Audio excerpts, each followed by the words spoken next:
Avant de commencer la vidéo, je voulais vous dire que je serai en live et on pourra discuter en même temps du chapitre et de théories sur la suite de l'arc Wano Kuni. Cela se passera sur Twitch et vous avez un lien en description, donc n'hésitez pas à me follow là-bas afin d'avoir une notification quand je serai en live et c'est gratuit. Je devrais lancer normalement vers 20 h. Maintenant, place à la review de ce chapitre 977.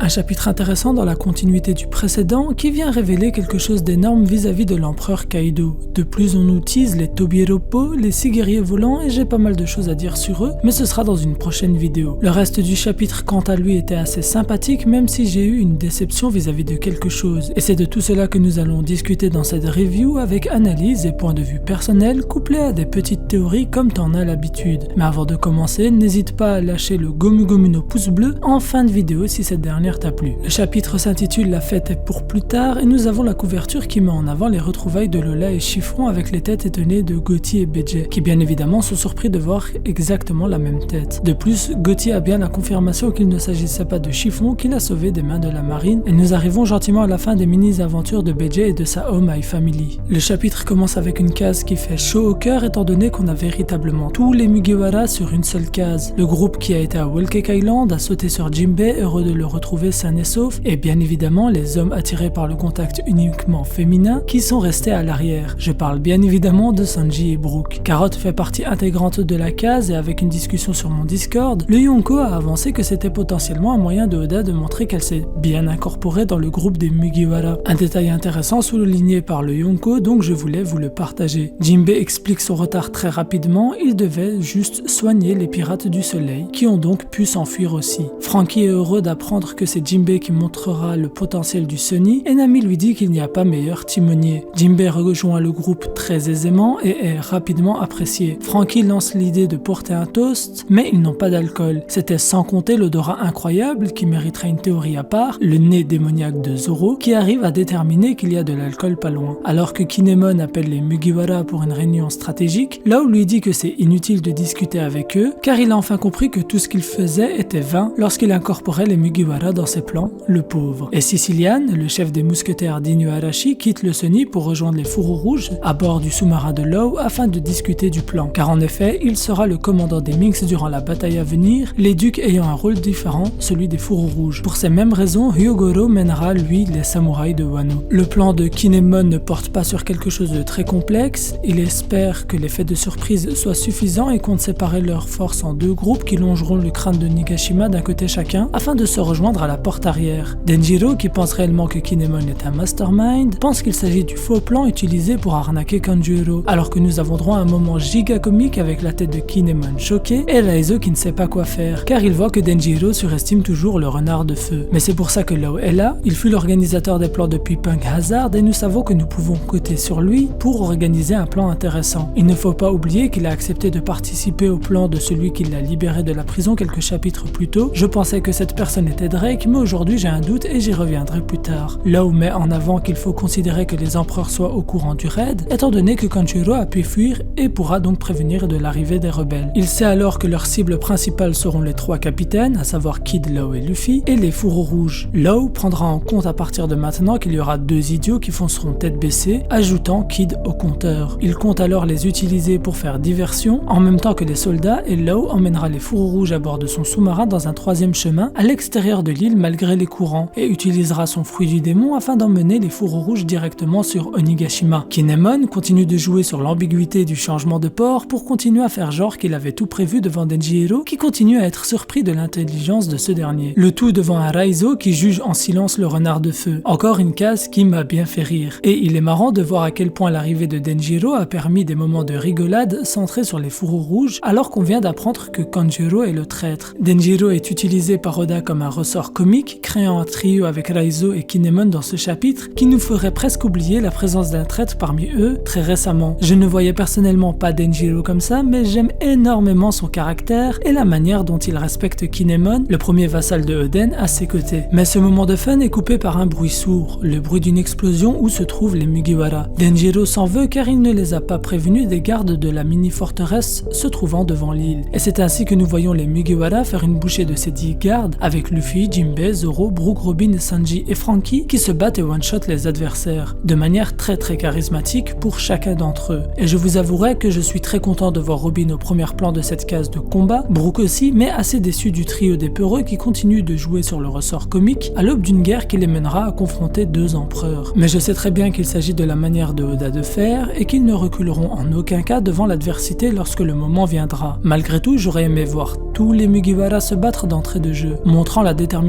de l'équipage au complet au détriment d'une case comique. Mais bien évidemment, ici il ne s'agit pas d'une critique mais bien d'un avis personnel. Surtout quand on sait que Nami a Zeus, que Chopper n'a pas fui face à Big Mom et que Usopp a brillé à Dressrosa à sa manière. Allez, disons que c'est un mal pour un bien puisque cela permet de voir une Robin au devant de la scène. Et j'ai particulièrement apprécié cela. Les Mugiwara ont détruit la forteresse et Zoro a bel et bien trouvé l'alcool qu'il avait senti. Argument pour le nez démoniaque. Cela permettant à Denjiro de témoigner de la puissance des Mugiwara et donc de ses alliés pour la suite de la bataille. Et alors qu'ils avaient fait ça dans l'unique but de récupérer du saké pour trinquer et fêter l'arrivée de Jinbei, Luffy décide de remettre cela à plus tard, d'accompagner cela du plus grand buffet qu'ils n'ont jamais fait, lorsqu'ils ressortiront vainqueurs de cette guerre. Bien évidemment, cela motive grandement les Nakama et je suis assez content de voir que Oda a décidé de redessiner un Zoro souriant plus souvent. Par rapport à ce point, il est vrai que depuis l'ellipse, Zoro souriait beaucoup moins. Cela ne voulait pas dire qu'il n'avait pas de fun, qu'il avait perdu son âme ou quelque chose comme ça, mais il était beaucoup plus sérieux comme personnage qu'avant la scission des Mugiwara à Shabondi. Mais j'ai l'impression que le personnage de Yasuie a eu un impact sur Zoro durant cet arc, et j'espère sincèrement que ce soit le cas. Il s'agirait d'un développement de Zoro implicite, giga intéressant à analyser, et je reviendrai vers vous dans une prochaine vidéo théorie, encore une fois sur Zoro, mais pas que, mais c'est parce que j'ai des choses à vous dire. Kid, toujours possédé à l'idée d'arriver avant Luffy, mais les bouchées doubles avec ce second à ses côtés. En effet, Killer est bien présent, muni de son masque, mais incapable de s'empêcher de rire, à cause du smile. Cela vaut des moqueries des membres de l'équipage de Kid qui se foutent de sa gueule, mais c'est dans la bonne humeur et cela montre que l'équipage de Kid reflète aussi l'équipage des Mugiwara et de Law et qu'il s'agit d'une bande de potes. Jinbei, posé sur son petit banc en bois d'Adam, fait par Franky spécialement pour lui, reçoit alors sa première mission de la part de son capitaine qui lui ordonne de ne pas laisser Kid prendre de l'avance. Maintenant, cap sur Onigashima pour la dernière page, alors que les Numbers ont déjà commencé à boire, que Queen est frustré car il partage ses Oshiruko avec Big Mom, que Big Mom est en train de mettre un joli kimono, Kaido lui demande à ce qu'on lui apporte son fils. Et oui,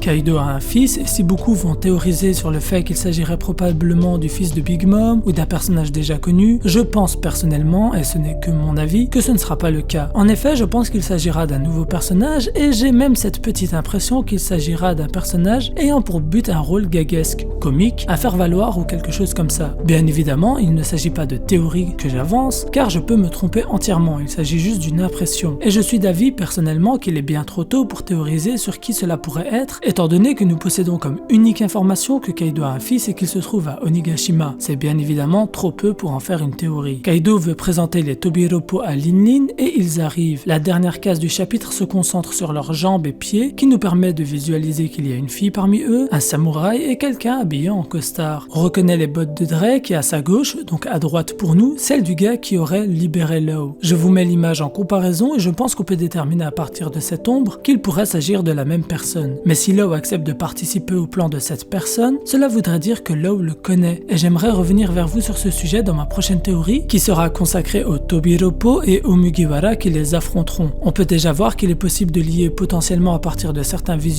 certains ennemis, et je vois bien Zoro combattre le samouraï. Cela permettrait à Oda de développer l'histoire de Zoro, celle qui nous a teasé dans les derniers SBS. Bien évidemment, quand je dis l'histoire de Zoro, je parle de ses origines, mais vous aurez mon avis détaillé et mes arguments dans ma prochaine vidéo de la chaîne. Nous arrivons à la fin de ce chapitre qui était, ma foi, très plaisant sans être pour autant extraordinaire. Bien évidemment, nous avons besoin de ce genre de chapitre avant la guerre totale et la hype ultime. Nous voyons les deux camps au même moment, ainsi que leur occupation, et comme on a pu l'imaginer à Onigashima, personne n'est au courant de l'arrivée de l'armée des Kozuki. J'ai malgré tout bien apprécié ce chapitre, même si ce n'est pas mon préféré, et j'ai hâte de voir la suite. J'espère en tout cas que la review t'aura plu, car de notre côté, nous arrivons à la fin de cette vidéo. Et si c'est le cas, lâche le Gomu Gomu no pouce bleu. Si tu es nouveau, tu peux rejoindre l'équipage des patates et devenir mon Nakama en t'abonnant et en activant la cloche. J'ai du lourd qui arrive, je te le promets. D'ailleurs, si tu veux venir discuter théorie, etc., ça peut se faire en live sur Twitch ou sur Discord. Tu as tous les liens en description. C'était Yams,